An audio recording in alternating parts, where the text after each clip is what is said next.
साथियों नमस्कार। आप लाइव देख रहे हो और जितने भी भाई लाइव में जुड़ सकते हैं तो जुड़ने की कष्ट करो। उसके बाद में परमेचर जो ओन रिक्वेस्ट जुलाई 2014 के बाद में रिटायरमेंट आए हैं उनके लिए एक बड़ी खबर है। अगर भाई जुड़ जाते हैं तो अपनी बात को हम शुरू करेंगे। और भाई कमेंट भी करते रहना सारे भाई।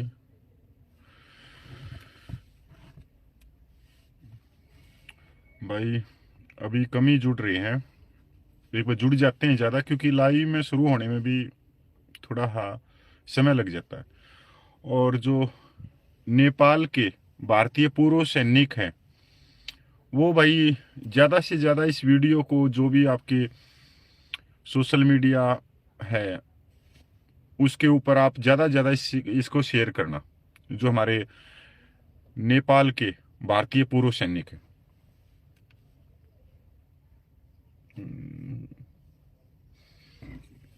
साथियों बहुत बहुत नमस्कार और जुड़ने के लिए भी धन्यवाद। कमेंट करते रहना। Mahendra Singh ji very good sir. Surendra Saini भाई राम राम कर यार के पीटीआई भी भाई जय हिंद बोल रहे हैं। इस वीडियो को ज्यादा से ज्यादा शेयर करना जो प्रेमेचर के ग्रुप हैं वहां पे। साथियों 31 जनवरी को एएफटी से एक फैसला आया, आर्मड टर्मिनल फोर्स से।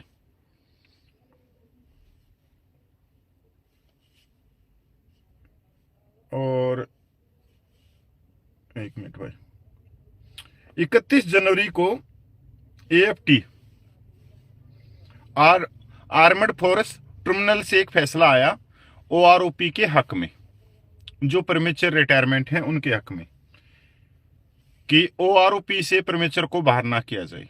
उसके बाद में आप लोगों ने बहुत सारे आपके व्हाट्सएप पे एक मैसेज घूम रहे होंगे कि जो भी प्रेमेचर रिटायरमेंट हैं वो एक साउथ में बैठे हुए एक ब्रिगेडियर से संपर्क करो या दूसरी किसी संस्था से संपर्क करो। मतलब ये कम से कम 4 या 5 मैसेज घूम रहे अभी फिलहाल सोशल मीडिया पे कि आप 5,000 रुपया दे दो, 7,000 रुपया दे दो, 8,000 रुपया दे दो। इसी बात को हम पूरी करते हैं। पहले हम एक बार इस फैसले पे चल पड़ते हैं, क्योंकि आज भी मेरे से सुबह ये प्रश्न पूछा गया था और पिछले कई दिनों से मेरे पास में बहुत ज्यादा ये आ रहे हैं, प्रश्न आ रहे हैं कि सर ऐसे ऐसे मैसेज घूम रहे हैं, क्या हमने इनको 4-5,000 रुपये दे देने चाहिए? क्योंकि देखो साथियों, मैं एक पहले ही बता देता हूँ, कोई भी जो एएफटी से आर्मड फोर्स टर्मिनल से आप बड़े किसी कोर्ट से कोई भी फैसला आता है तो उसी के साथ में जो दुकानदारी हैं, जो चोर हैं, वो एक्टिव हो जाते हैं। वो एक्टिव कहते हैं कि देखो मेरी ये संस्था है, या मैं इतना बड़े रैंक का हूं, मैं इतने बड़े रैंक का हूं, मैं आप लोगों को परमेश्वर को आरोपी दिला दूंगा, ये दिला दूंगा, वो दिला दूंगा। और उसमें क्या क्या होता है, हमारे जो परमेश्वर साथी हैं वो उनके अकाउंट में पैसा डालना शुरू कर देते हैं। ये बिल्कुल गलत है।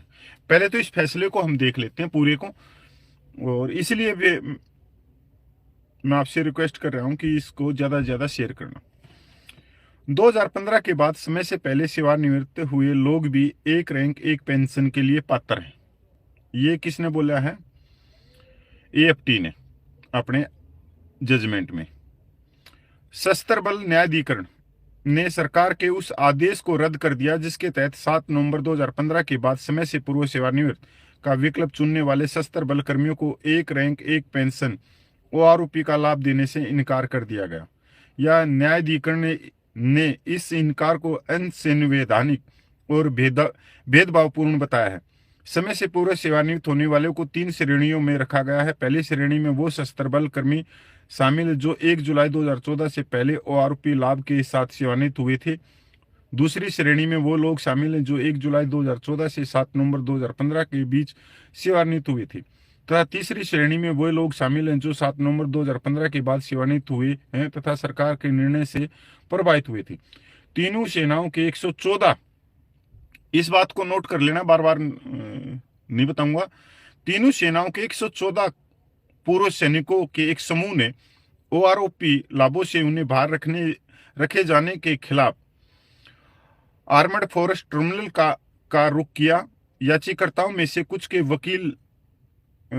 वकील एक सेवानिवृत्त ने कहा, जुलाई 2014 के बाद सेवानिवृत्त होने वाले कर्मियों के लिए आरोपी के कार्यान्वयन के आदेश में एक बहिष्करण खंड जोड़ने की सरकार की कार्रवाई न केवल अवैध, मनमानी, अनुचित थी, बल्कि सरकार द्वारा जारी मौजूदा नीति और संविधान की मूल भावना के खिलाफ भी थी।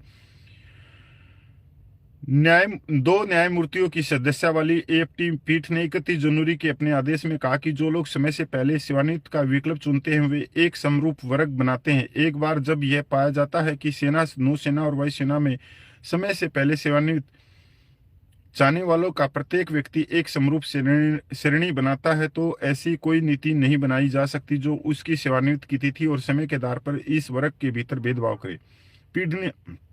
पीठ ने कहा कि बिना किसी उचित कारण या कारण के एक ही श्रेणी में भेद करना संविधान के अनुच्छेद 14 और 16 के तहत समय से पहले सेवानिवृत्ति लेने वाले कर्मियों को उपलब्ध अधिकारों का उल्लंघन है। इसने माना कि सरकार की कार्रवाई कट ऑफ तिथि तय करने और एक समरूप वर्ग में विभेद पैदा करने के मामले में सुप्रीम कोर्ट द्वारा निर्धारित कानून के सिद्धांत के विपरीत है।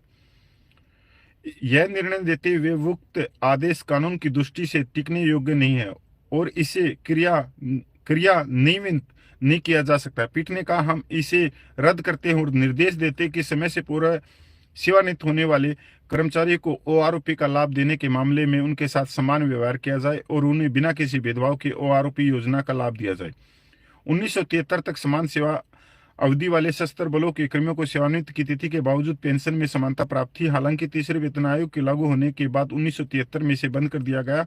इसके कारण भूतपूर्व सैनिकों ने अपनी शिकायतें सामने रखी और ओआरओपी के लिए आंदोलन तेज हो गया, जिसके कारण भूतपूर्व सैनिकों ने अपने पदक लौटा दिए। सार्वजनिक रूप से और संसद में काफी बहस के बाद तथा मामले की जांच के लिए 10 सदस्यीय संसदीय समिति की गठित करने के बाद सरकार ने 2014-15 से ओआरओपी को लागू करने का निर्णय लिया, जिसे फरवरी 2014 में अधिसूचित किया गया। हालांकि मई 2014 में जारी नीति पत्र में समय से पूर्व सेवानिवृत्त होने वाले लोगों के एक वर्ग को इसके दायरे से बाहर रखा गया। तो साथियों, ये तो वो फैसला है जो एएफटी से आया। अब मैं आप लोगों को बता देता हूं साथियों, 114 तीनों सेनाओं के पूर्व सैनिकों ने केस किया और उनके हक में फैसला आया और कोर्ट ने कहा कि आप किसी के साथ में भेदभाव नहीं कर सकते, आप कट ऑफ तिथि के आधार पर भेदभाव नहीं कर सकते। जो जुलाई 2015, जुलाई 2014 से पहले भी जो रिटायरमेंट आए हैं सबको ओआरओपी का लाभ दिया जाए और ये आदेश हम देते हैं। साथियों, इस आदेश के बाद में बहुत सारे दुकानदारी खोल के बैठ गए, बहुत सारे हमारे बीच में चोर आ गए। खासकर ऐसा नहीं है कि उसमें हमारे छोटे रैंक के पूर्व सैनिक भी हैं, नहीं, बड़े रैंक के भी हैं। एक साउथ से एक ब्रिगेडियर भी है, वो भी मैसेज डाल रहा है कि मेरे पास में आ जाएं पूर्व सैनिक, 5,000 रुपये दो, 7,000 दो, 10,000 दो। तो साथियों देखो, एक चीज मैं आपको बता दूं, 114 कर्मियों ने ये केस लगाया था। अब ये 114 ही कर्मी इस केस को आगे लेके जाएंगे और जो बीच में दुकानदारी खोल के बैठे हैं वो सिर्फ आपकी जेब को काट रहे हैं और पैसा इकट्ठा कर रहे हैं। सिर्फ इतनी ही बात है, क्योंकि अगर सरकार इसको एएफटी के आदेश के खिलाफ अगर हाई कोर्ट या सुप्रीम कोर्ट जाती है या एएफटी के जो जजमेंट आया है प्रेमेचर के फेवर में, इसको वो चुनौती देती है, तो यही 114 आदमी कोर्ट में जा सकते। अगर मैं प्रेमेचर हूं रिटायरमेंट तो मैं नहीं जा सकता, मेरे को दोबारा से एएफटी में जाना पड़ेगा। और आप इंतजार कीजिए, ये फैसले में बिल्कुल क्लियर कर दिया कि आप कट ऑफ लिस्ट के हिसाब से, कट ऑफ तिथि के हिसाब से किसी को ओआरओपी देने से मना नहीं कर सकते। तो इसका मतलब सारे के सारे जो प्रीमेच्योर रिटायरमेंट वो सभी आ गए इसके अंदर। अब ये जो दुकानदारी चला रहे हैं, ये दुकानदारी में 14 साल से देख रहा हूं और 11 साल से तो बहुत नजदीक से देख रहा हूं कि जैसे ही कोई केस आएगा उस केस के बाद में ये आदमी अपनी दुकानदारी खोल के बैठ जाएंगे, मेरे पास में आ जाओ, मेरे पास में आ जाओ, मेरे पास में आ जाओ। और इन्होंने कभी केस नहीं करना, क्योंकि जो केस करना 114 आदमियों ने करना अगर चुनौती देती है सरकार। अब ये क्या कहेंगे, उसी केस को देखते हुए क्या कहेंगे, भाई हमने केस लगा दिया, आपको यही नहीं मालूम पड़ेगा कि आपका केस लगाया नहीं लगाया, क्योंकि ये लगा ही नहीं सकते, ये डायरेक्ट जा ही नहीं सकते हाई कोर्ट में, सुप्रीम कोर्ट में। और अभी तक इसका कोई पता नहीं लगा है कि सरकार ने प्रेमेचर का जो फैसला आया था एएफटी से, उसको चुनौती दी है या नहीं दी है, या सरकार इसके खिलाफ हाई कोर्ट में, सुप्रीम कोर्ट में गई है या नहीं गई, अभी तक कोई नहीं गया। तो ये दुकानदारी वालों को पकड़ना है। सबसे ज्यादा जो हमारे नेपाल के पूर्व सैनिक है वो भी इनके झांसे में आए हुए हैं। अब तो इतने यूट्यूब पे कमेंट आए हुए हैं मेरे पास में, नेपाल के जो भारतीय पूर्व सैनिक है, कि सर हमने 5,000 भेज दिए, हमने 10,000 भेज दिए, हमने 15,000 भेज दिए। किसको भेज रहे हैं यही नहीं पता लग रहा। ये समझने की जरूरत है आप लोगों को। इसलिए मैं कहता हूं कि इस वीडियो को ज्यादा से ज्यादा शेयर करना, कम से कम आपके 5-10 हजार रुपये बच जाएंगे। और प्रेमेचर ग्रुप में भी साथियों, एएफटी ने जो फैसला दिया मैं उसको सलाम करता हूं, बार बार धन्यवाद करता हूं एएफटी का कि प्रेमेचर के हक में यह फैसला दिया है। जो प्रेमेचर रिटायरमेंट है उनको ओआरओपी 1 में तो ज्यादा फायदा नहीं होगा, ओआरओपी 2 में भी थोड़ा बहुत उनको फायदा होगा, पर ओआरओपी 3 में उनको ज्यादा फायदा होगा। जो ओआरओपी अभी लागू हुई है 6 महीने पहले, ओआरओपी 3 में उनको बहुत भारी फायदा है। और उसके बाद में उनकी जो बेसिक पेंशन बढ़ेगी वो 8वें वेतन आयोग में फिटमेंट फैक्टर से और बढ़ जाती है। अगर प्रेमेचर को नहीं पता हो ना, जो हमारे नायक हैं, हौलदार हैं ओआरओपी 3 में, जिन्होंने नौकरी करी 21-22 साल, 23-24 साल, उनकी जो पेंशन बढ़ोतरी हुई है ओआरओपी 3 में, वो 2400 रुपये से ज्यादा की हुई है। प्लस उसके ऊपर डीए लगा लो 50%, 53% है, 1200 रुपये वो लगा लो, तो वैसे ही 4,000 रुपये की बढ़ोतरी तो उनकी वैसे ही हो रखी है। और 4,000 रुपये पे फिटमेंट फैक्टर लगा लो 8वें वेतन आयोग का। बहुत ही अच्छा जजमेंट है न्यायालय का। पर आप कभी भी गुमराह मत होना, क्योंकि देखो साथियों, पहले ये जो दुकानें खोल रखी थी, ये हमारे ही भाई हैं जो पूर्व सैनिक हैं, जो बहुत ही चालाक किस्म के हैं कि कोई भी जजमेंट आता है तो वो पूर्व सैनिकों को बरगलाना शुरू कर देते हैं कि मेरे पास में आ जाओ, मेरे पास में आ जाओ, मैं आपको हक दिला दूंगा। और वो हक तो कोर्ट ने दे दिया, अब उनकी जेब में तो खाम खाम पैसा आ रहा। ऐसा ही एक साउथ के अंदर, दक्षिण भारत के अंदर एक ब्रिगेडियर है, जब 568 सर्कुलर निकला तो उसने करोड़ों रुपया खींच दिया, और 568 सर्कुलर सभी सैनिकों के लिए निकला था, और सरकार उसको अपडेट कर रही थी, सबका पैसा डाल रही थी। इसका एक उदाहरण सिंपल सा, जैसे ओआरओपी 3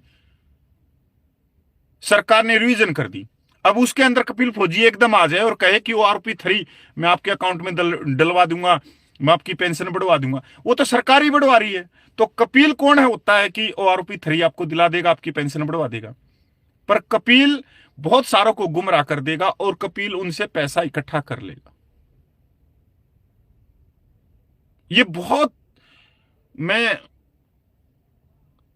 उनको जानता भी हूं, व्यक्तियों को, मैं 5-6 को जानता हूं, और मेरे हिसाब से बहुत पूर्व सैनिक उनको जानते हैं।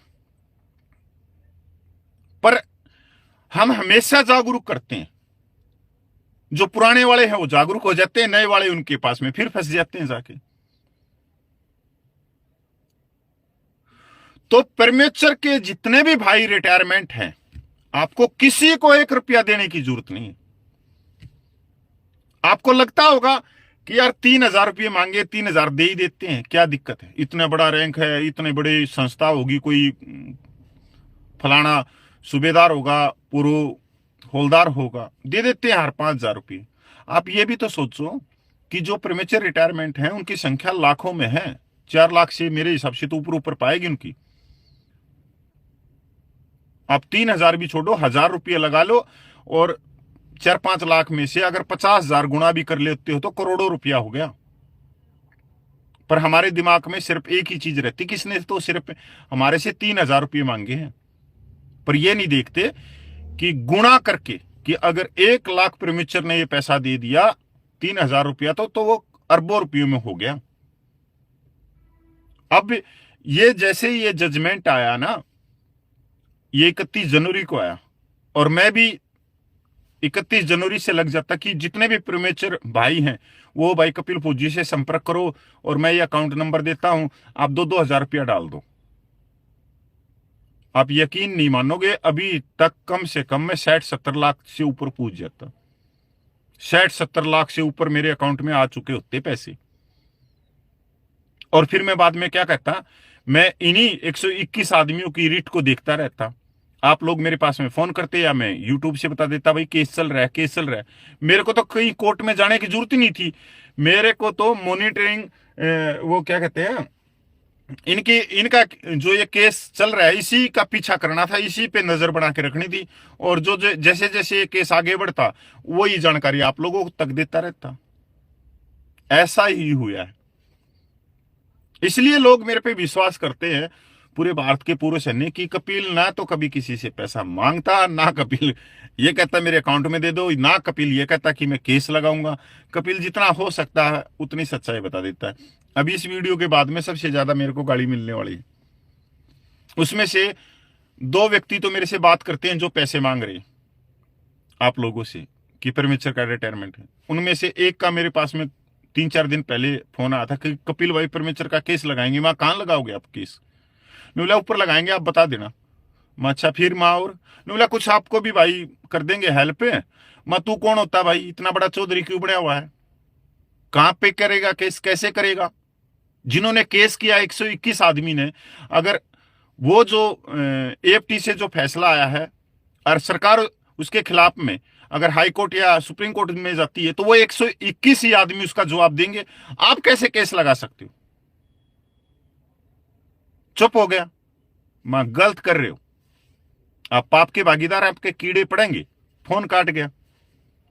मैं रिकॉर्डिंग भी पड़ी है मेरे पास में, पर मेरा काम नहीं है कि मैं रिकॉर्डिंग सुनाऊं, क्योंकि साथियों ये बहुत ही, मैं कह सकता हूं इतना निम्न दर्जे का काम हमारे ही भाई कर रहे हैं और कोई नहीं कर रही। आप, मैं ये नहीं कह रहा कि आप सोशल मीडिया के पास में, आप लोगों के पास में मैसेज आ रहे हैं, खूब आ रहे हैं, धड़ा आ रहे, पर किसी प्रेमेचर भाई को किसी को भी 1 रुपया देने की जरूरत नहीं। हमारे पहले से ही 121 भाई जो तीनों सेनाओं के पूर्व सैनिक है, उसमें अफसर भी हैं, जेसीओज भी हैं, हमारे जवान भी हो, पहले से ही कोर्ट का दरवाजा खटखटाए हुए, बस उनके ऊपर नजर बना के रखो। साथियों पैसा किसी को बुरा नहीं लगता, पर किसी की मतलब गुमराह करके, ब्रगला के और उसकी जेब को काटना, ये मेरे दिल में नहीं तो यार मैं भी तो आज अरबपति हो जाता, इनकी तरह मैं लगा रहता। तो इसलिए लोग विश्वास करते हैं कपिल बोलने वाला आदमी है, सीधी सी बात बोलेगा। ना मैं डरता, ना मैंने इनसे भाई कुछ लेना कि भाई मैंने इनसे कन्यादान लेना है या मैंने इनसे कोई पनीर की सब्जी खानी है। चाहे गोल टोपी वाला हो चाहे कोट टाई वाला हो, अपना क्या लेना देना भाई इनसे। आप तो सच बोलने वाले व्यक्ति हैं। तो इसलिए मैं अपने प्रीमेचर वाले भाइयों को कहता हूं कि इस वीडियो को प्रीमेचर ग्रुप में ज्यादा से ज्यादा शेयर करें, और खासकर मेरे को जो नेपाल के भारतीय पूर्व सैनिकों बहुत ज्यादा देखते हैं। अब वहां से भी वो पैसा भेज रहे हैं और इनके पास में भेज रहे हैं। तो आप सोच सकते हो यार ये कितने बड़े चालाक हैं, चालबाज हैं, चोर हैं, बदमाश किस्म के व्यक्ति। तो इनसे दूर रहना। जय हिंद, वंदे मातरम, जय भारत भाई, जय भारतीय सेना।